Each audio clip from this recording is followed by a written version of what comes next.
What's going on, folks? Welcome into Bleav in Commanders. Anthony Armstrong here, joined by not Scott Jackson. That is Mr. David Harrison with WUSA9 Locked On Podcast Network, Locked On Commanders, Commander Squad co-host with myself. Hey, good to see you over here on this side of the internet. I'm glad to have you joining me this evening, or this afternoon. We'll call it just afternoon here in Texas. I guess it would be just afternoon over there in Virginia as well. Man, how are you doing?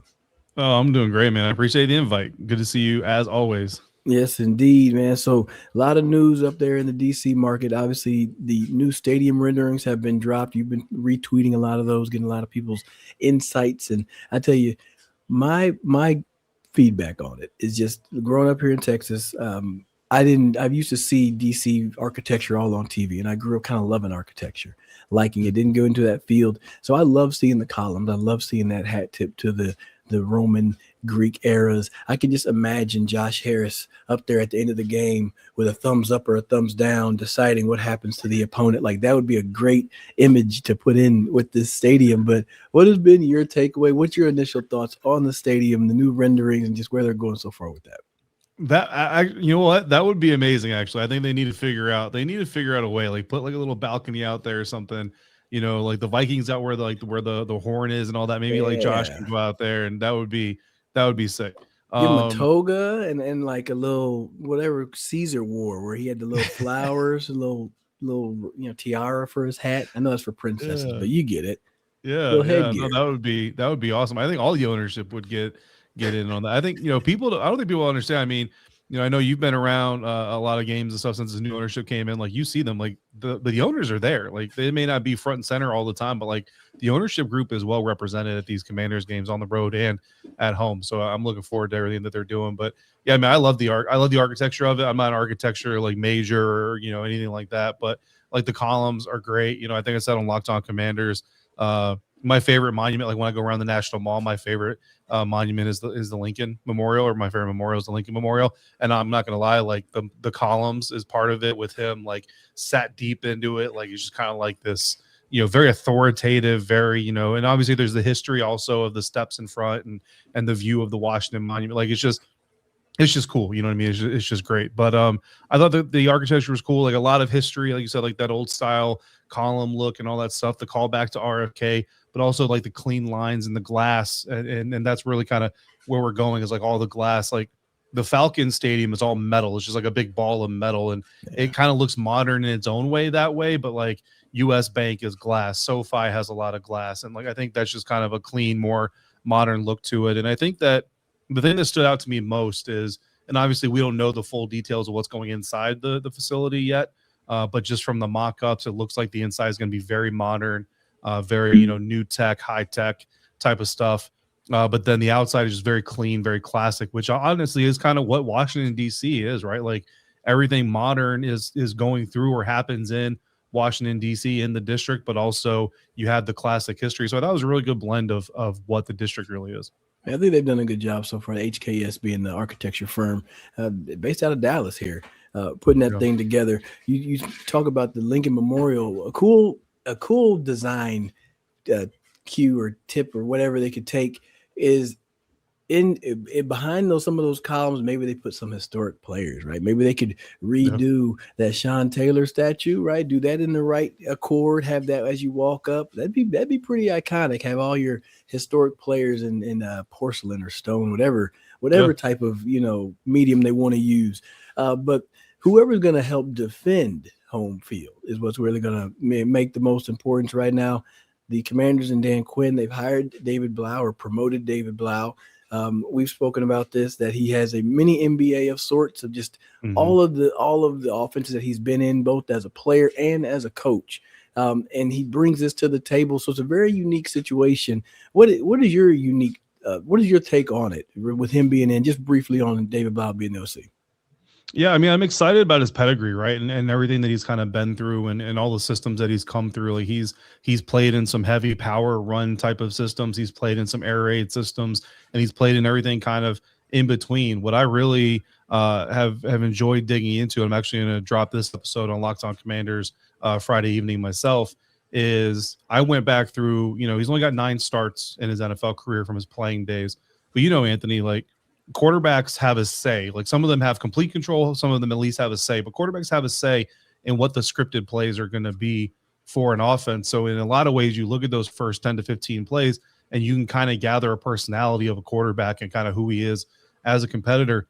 And David Blough just looks like the kind of guy who really wants to open up a game by pushing the defense back. Like, we're going to take shots. You're going to have to protect the entire part of the field. And last year with Jaden, with all the quarterbacks, you saw a lot of checkdowns, especially early in the game, a lot of tunnel screens, a lot of just close to the line of scrimmage or behind the line of scrimmage. And we just never really saw defenses get threatened by this offense. So with David Blough, in 9 of his starts, he's got 2 games, which is, a pretty significant percentage of his games, where he's thrown a 75-yard or longer touchdown pass in the first 3 plays of the game. So, like, to me, I'm like, that's who David Blough is, and he's going to encourage Jaden Daniels to be that guy too. Let's come out swinging, man. Let's not wait for the fight to get started. No, let's come out and let's dictate terms, and let's show the defense, like, hey, you better keep a dude back there, because if you don't, we're coming after you whether he's there or not, and that's going to help, I think, the flow of the game from Jump Street. Man, I love that, because watching the game, you could tell that was a dynamic that was missing. Like when De'Ami Brown went down to Jacksonville, and I was like, how are you going to replace it? We thought it was going to be a McCaffrey, thought it was going to be a Jalen Lane. Now, mind you, they have the speed. They have the attributes. I almost said Ed McCaffrey. Ed McCaffrey's son, youngest son, Luke, he has some speed that will sneak up on people, right? And I think that based on just skin tone alone, he's going to get open, because somebody's going to disrespect the white boy. He's going to run by him. Jalen Lane has enough gas to run by somebody, but you have to have the play caller that's willing to dial it up and give him the chance. And I think what's a big thing is the relationship. We already talked about the relationship with Jaden Daniels, but the relationship with Dan Quinn. Right, he's been in there saying, DQ, like, we already have this, but we just need to go for downfield. We need to push the ball. And having that relationship and trust, he's already worked with the guy for 2 years. It makes you feel more comfortable. Each day I'm just growing more and more confident and comfortable with that hiring, rather than going for a big name that everybody's going to be happy with. So I'm interested to see how that rolls. Flipping it to that defensive side, I'm looking forward to this defensive coordinator hiring, because there's a whole bunch of names out there. Jonathan Gannon, everybody loves Brian Flores. Would love him to be in the fold, but he's going to probably get a head coaching job likely, right? Mm-hmm. Then you mentioned Karl Scott was a name that's out there. I'll let you share more about him. Patrick Graham was a guy that you like out of the Raiders. So for the folks who don't know anything about Patrick Graham or Karl Scott, just share your insight about them and what they could potentially bring to the squad. Yeah, I think Patrick Graham is the coordinator who's not really going to like excite anybody, right? But he's going to be the guy that maybe can bring some stability to the defense. And we talk about, if this team had a middle of the road defense, how good the overall team would be. I think Patrick Graham is the guy that can kind of give you that middle of the road defense. He's going to use 4 down linemen more often than not, and look to get his linebackers and his second level safeties or whatever it is free to kind of roam around, make plays, shoot gaps, and do things like that. So for a guy like Jordan McGee, that would be great. For a guy like Frankie Louvu, same thing. That would be great. Yeah, it's all good. Take your breath away a little bit. Patrick Graham's the DC up there in Vegas. All right, so he's the guy out there in Vegas. Yeah. He's had Max Crosby. I mean, could he lure Max Crosby to come over and help fix your pass rushing woes? That may be something that happens as well with Patrick Graham. 4 down linemen. The issue with that, David, is that I don't see pressure. And last year we didn't get any pressure. Yeah. You know what I mean? So I feel like if Patrick Graham was a guy, you either have to draft the best pass rusher at 7, go higher to draft the best pass rusher, or find a way to get somebody in free agency. Yeah, and that is part of the, like I said, the downside to a Patrick Graham scheme, right? Like I said, he's not really going to wow you. Like, you're not getting a ton of takeaways. You're not getting a ton of sacks. I mean, he had Max Crosby, and look, Max, in his, 2 or 3 seasons, I think, before Patrick Graham got to Vegas, was a one-time. He made the Pro Bowl one time in those first few years, and then since Patrick Graham has gotten there, he's made the Pro Bowl all 4 seasons, and he's been, AP, second team or first team All-Pro as well. So Patrick Graham has certainly helped Max Crosby develop as well. But let's not get it twisted and say that Max Crosby hasn't helped Patrick Graham's scheme as well. And for the linebacker position, like, that's where they kind of really make their money. I think for the Las Vegas Raiders, that's where they've kind of struggled to find a real impact type of player. And that's where I think like maybe a Frankie Louvu could really benefit. And again, Jordan McGee might be able to take advantage of that. But like you said, the personnel have to fit the scheme.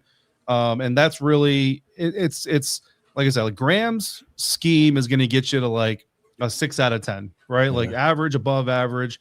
The better the players are in the scheme, that's what's going to make it elevates. But what I like about him is that at least his minimum scheme, because even like Malcolm Kuntz on the roster and Devin White, who's on like his 4th team as an off-ball linebacker, like his defense was still pretty average, overall, in a very down year for the Las Vegas Raiders.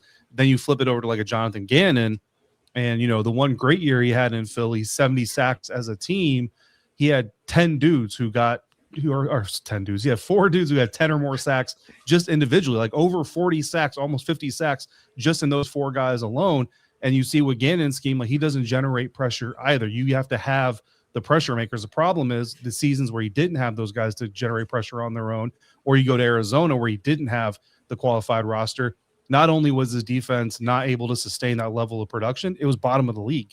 So Gannon's scheme can actually bottom out if you don't have the right horses, whereas Graham's, it's not going to accelerate, but it's not going to be, bottom of the league either. So it's kind of like, which version of the milk do you want? Because you're kind of getting a milk defense either way. I feel like I would rather, based on where it's set, give me something that where the scheme is going to be solid, and I can always add better players to it, rather than somebody that frankly, he's made a lot of those guys money. I think I remember seeing them guys go off and signing those free agency contracts. Good for them. But yeah, if you need more players to lift your system up, that's going to make it tougher. Now, I feel those that's got to be some conversations that they're having whenever they're up there talking too. It's like, hey, we need to spend some money to improve this roster, or is it more of a we know we need to improve a couple areas, but we're not going to do a full overhaul? Which one do you think may be how they're leaning when it comes to these conversations? I think you got to look for a coach that can be a difference maker as well. You know what I mean? And again, that can come from a lot of different levels, but that's kind of why I've kind of gone out on Jonathan Gannon, which is interesting because when I first initially kind of ideated my own list of candidates, Jonathan Gannon was actually like near the top of my list. But then the more I just study these guys, the more I dive into their tendencies. The thing that really concerns me about Gannon is he's been the same defensive coordinator, same defensive play caller every step of the way. Like there is really no evolution to what he's done on the field throughout his time at the helm. And again, maybe, you sit down, you get fired from head coaching job that inspires change. And certainly if that's what Dan Quinn sees, because I don't think Dan Quinn's going to hire a guy says, hey, John, like, listen, I look back at your scheme. I look back at your defenses. You've been the same dude for the last 6 years. Tell me why year 7 is going to be different in Washington. And if Jonathan Gannon doesn't have a good answer, I don't think Jonathan Gannon's going to get the job anyway. So if he does get hired, I would feel like they've had that conversation and we're going to expect to see something different. But it's going to be something I look out for in 2026 and say, is this actually different? And if it's not, I'll be probably one of the first meeting members to come at him about it and say, why isn't this different than what you've been doing everywhere else? But because of that, the most intriguing option to me is Karl Scott would be a second coordinator with zero coordinator experience, zero defensive coordinator. I should say he's a defensive pass game coordinator. So not zero coordinator experience, but zero defensive coordinator experience, zero play calling experience. But Karl Scott he's only got 5 years coaching in the NFL right now, but he comes from a Saban background. So he's got more coaching experience than that, just 5 years of NFL coaching experience, but he's got the Saban background.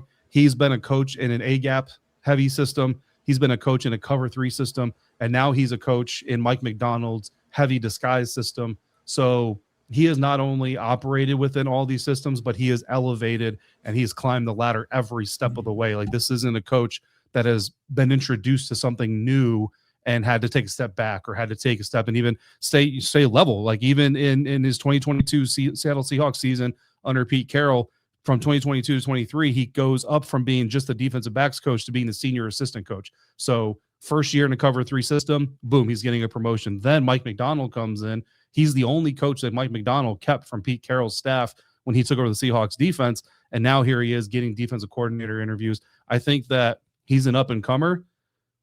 The only concern, Anthony, I mean, it's always going to come back to the one thing that neither of these guys have, Karl Scott, if he's the guy, or David Blough, who is the guy, is time on task when the bullets are live. And that changes, that changes everything. You ain't lying. I remember seeing there was a young wide receiver, man, and they were giving him every single opportunity to just make a play to make the roster. That was it. Just make a play. And I could tell, like, these need him to make a play, and he just would not make it. So yeah, everything changed when it's live rounds going on out there. And that I mentioned it on the other show, and I mentioned it here too, is I wonder how the rest of the staff would be laid out if you do go young OC and young DC. You have to have some supportive, older coaches that have been either offensive and defensive coordinators. They're not trying to pursue that position. They're there to help support and help prepare, help make sure that the defensive coordinator's message gets down to the players and makes it on the way to the field. So that's definitely something to pay attention to. But hey, you know what? Maybe it just gives DQ the chance to be the ultimate mentor of men, right? He gets to mentor these two young coordinators. I feel like he kind of he relishes that. He has a little pride in that, So if you have the right chutzpah, if you will, if that's even the right term, if you got the right makeup, it could be something that could work. It's definitely going to be. Twitter's going to tear it up. Twitter would tear it up. They'd be like, "Who the hell are these guys? You're going with some rookies." But it's like, as many times as we hold up the 2010, 2011 team with all those 25, 26, those young ass coaches. Yeah. I mean, this could be the making of it again. I mean, Dan's worked with those young guys before, so he kind of knows what they're thinking. And I love the fact that he's creative enough. He's flexible enough to allow a different scheme to come in. He's creative enough to kind of relinquish control and be like, hey, go do you, go be great. Maybe he can get the best out of these guys. I love the fact that Karl Scott's worked with a position group that has been very maligned for Washington, right? The secondary passing game coordinator, he's been working with Tariq Woolen. We've seen how he's quickly ascended to be one of the top corners in the game. Devin Witherspoon continues to make an impact. Frankly, hey, those are some positions that, we definitely need some help. Karl Scott could bring some help in there. You got any other guys that if Karl Scott happened to make his way somewhere else, knock on wood that he doesn't, who else would you bring in? Obviously, Brian Flores is a big one. You got any other people on your list? I mean, those are my top three personally. Like Brian Flores is the number one dog just because, I mean, he's a dog, right? Like he is that dude and he's going to install that atmosphere. And you're either going to be one of those dudes or you're not going to be on this team anymore. And I love a guy that draws that hard line in the sand, but also lets you understand like it's a reachable line. You got to be the one to go reach it, or else we're going to go find somebody else who will. He's my number one guy. Honestly, I've kind of gotten to the point where my number two guy really is Karl Scott. Now, again, like the executive thing with Dan Quinn, like you've already got this inexperienced, wet behind the ears, David Blough who might need some mentorship on game days and all that kind of stuff. So I kind of want an experienced coordinator. So Patrick Graham kind of takes the number two spot. So it's like 2 alpha, 2 bravo, 2A, 2B between Patrick Graham and Karl Scott. To be honest, outside of that, I'm not really wowed by any of the other candidates they've already interviewed. We already talked about Jonathan Gannon, Joe Cullen, Kansas City Chiefs defensive line coach. He has 1 year of coordinator experience in Jacksonville. The only thing that would make me really excited about him is this dude is super aggressive. I mean, like you talk about exotic blitz packages coming from everywhere. Like that would be fun to watch. The question is, can you execute it to a point where it's successful and you're not just getting burned every time you bring the house? And then there's one more candidate. I'm forgetting. Oh, Denard Wilson. Okay. So Denard Wilson is a guy like I like him and what he's done so far. I kind of like his approach. He's the kind of guy, Anthony, says like my cornerbacks, it's not an option on if you play press or if you play off. You're going to play press. Every inch that receiver gets, they're going to earn. And every avenue, every throwing lane that quarterback gets, they're going to earn. Nothing's going to be given. I like that approach. I would like him if he doesn't stay in Tennessee, if whoever the new head coach is there doesn't retain him as their defense coordinator, I would love Denard Wilson to come be the new DB's coach. Because my question this offseason, and so far obviously nothing has happened, but Jason Simmons as a defensive pass game coordinator for the Washington Commanders and Tommy Donatel as the secondary coach, the DB's coach for the Washington Commanders. Look, these DBs have not been good for 2 years. They actually took a step back in 2025. So I kind of feel like it's a situation where it's like, let's get the DC in-house. Then we'll figure out who they want to work with and whether they want to retain these guys. Let's not make that decision for them ahead of time. But if it's Brian Flores, if it's Karl Scott, if it's, Patrick Graham, I would love to see Denard Wilson come in and, it's a step back from D coordinator, but be the passing game coordinator and be the secondary coach and bring that aggressive style to that secondary unit. I like that. When you change the mentality, right? Brian Flores would change the mentality of a defense. It's kind of like, you got that big dog back there. You're like, yeah, man, if he's doing that, we rolling like that too. This is something that you mentioned before a few shows ago. We were talking about coaches do, like, should you really want to be a head coach, or hey, can you be fine with being an offensive coordinator, and just where that mindset is at in relation to like a Brian Flores, obviously open for a DC here, but then will and should get a head coaching opportunity elsewhere. Do you feel as if maybe these coaches are starting to maybe decide like a head coaching gig isn't all what it's leaned up to be if I have the right coordinator position? I think some of them are. I think some of them are starting to realize, even if it's not necessarily a lack of desire of being a head coach, it's just kind of understanding what your role is in life, right? Like I always go back to like Steve Harvey had this great speech that he gave during, like between recordings of Family Feud episodes, once that I really loved and I shared with a lot of people, where he kind of talks about like, people always ask Steve, like, Steve, how did you make it? How did you become rich? How did you become famous? How did you become so successful? And he said, it's really not, it's about, what it's about is about finding what you do better than anybody else does. And what the story that he shared is that he had a friend who cut grass better than anybody else could cut grass. Like this dude just had a skill for landscaping your lawn that like, and to him, it was easy. To him, he's like, what? I just come out here, I just cut grass. I don't know why it looks so good. It just does.